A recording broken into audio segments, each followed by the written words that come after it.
those devices have now sort of left your environment. They've been unsecured and in use at home for a period of time. Yeah. How do you claw back that security, and what you do, to secure it from there? Yes. Yeah. Well, a lot of these steps, obviously, to secure a lot of these infrastructure. There's obviously a lot of consultation with different vendors, because you've really got to get into specifics with a lot of cybersecurity, and not just general statements, and not just general providers saying, yeah, everything's secure, everything's green lighted.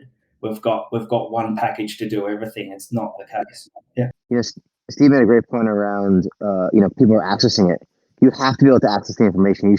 Your workers still had to be productive during this time. So if you just, put a big firewall up in front of everything, you people are just going to sit there and twiddle their thumbs all day, right? Your goal of a business is still to produce something, to create value for your customers, and to promote the value add service that you're providing.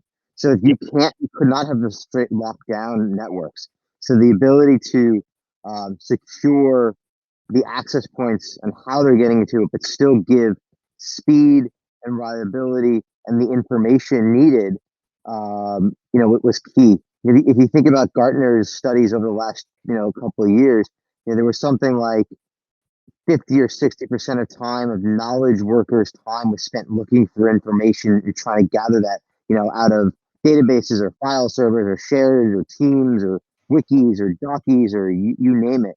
I think that if Gartner goes back and does that survey again this year, that number is probably going to be closer to 70 or 80%, because now people are even using more disparate file storage services. If the file was too big for your corporate directory, or it was too big for email, I've heard about people just dropping it into, your iCloud folder and sharing it. And that goes back to that, where are these things stored in the long term, and who has the rights and owns them? Yeah, I think you're definitely right there, Stuart. And I think it's an important one too, that a lot of these businesses can benefit from outsourcing a lot of some of this IT infrastructure management as well, because you can streamline a lot of these processes as well, because you've got so many options now, from obviously all the, as you kind of listed out there as well.